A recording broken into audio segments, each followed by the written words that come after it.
Assalamualaikum warahmatullahi wabarakatuh. Om Swastiastu, Namo Buddhaya, Salam Kebajikan.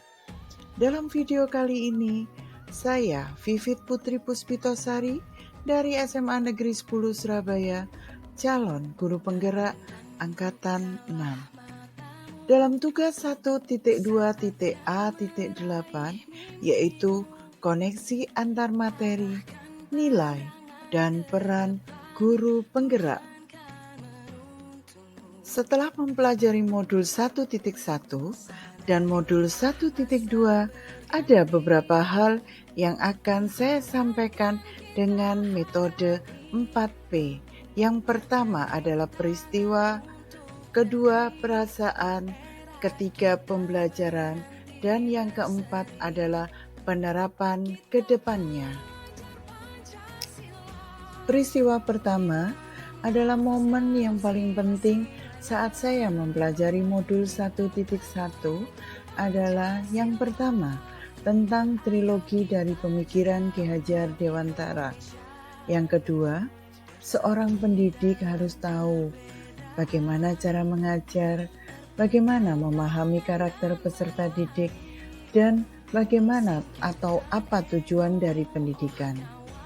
Yang ketiga, bagaimana memahami bahwa pendidik harus memperhatikan apa yang dapat dikembangkan dari peserta didiknya dan harus jeli menelisik kebutuhan peserta didik, mana yang harus didorong dan apa yang harus dikuatkan. Peristiwa yang kedua adalah momen yang paling penting saat saya mempelajari modul 1.2. Yang pertama, saya makin tertarik dan tertantang terhadap nilai-nilai dan peran yang harus dimiliki oleh seorang guru penggerak. Bagaimana caranya saya harus mewujudkan itu semua di dalam diri saya. Yang kedua, saya juga mempelajari sistem berpikir cepat dan sistem berpikir lambat. Yang ketiga, saya mempunyai rencana ke depannya setelah lulus sebagai guru penggerak. Awesome. Kata itulah yang menggambarkan perasaan saya ketika mengikuti PGP Angkatan 6 ini. Banyak hal baru yang saya dapatkan selama mengikuti PGP ini. PGP Angkatan 6 ini sangat berbeda dari pendidikan-pendidikan lainnya yang pernah saya ikuti.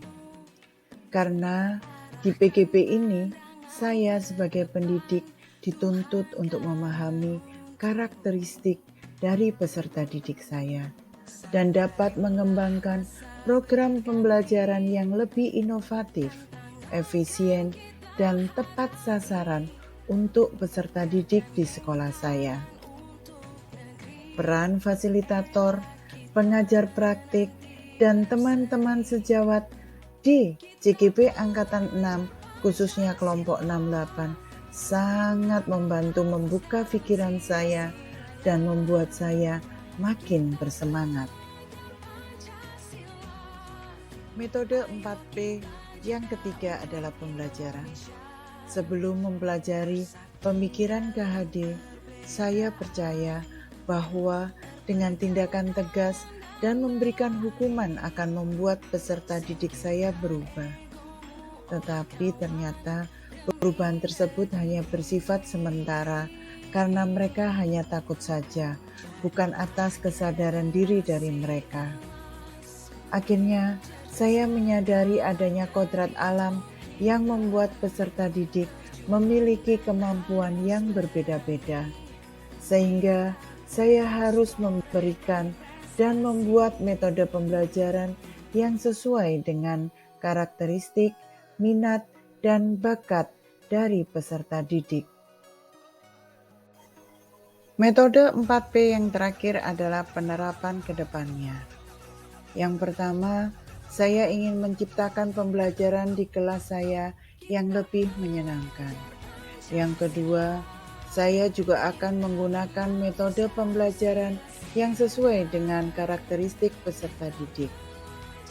Yang ketiga, Saya akan membuka diri untuk terus mengembangkan potensi diri sendiri dan potensi dari peserta didik untuk lebih inovatif dan kreatif. Demikian penyajian tugas koneksi antar materi, nilai dan peran guru penggerak yang bisa saya sampaikan. Akhirul kalam, wassalamualaikum warahmatullahi wabarakatuh. Terima kasih, matur nuwun, gracias, dan ke sisi.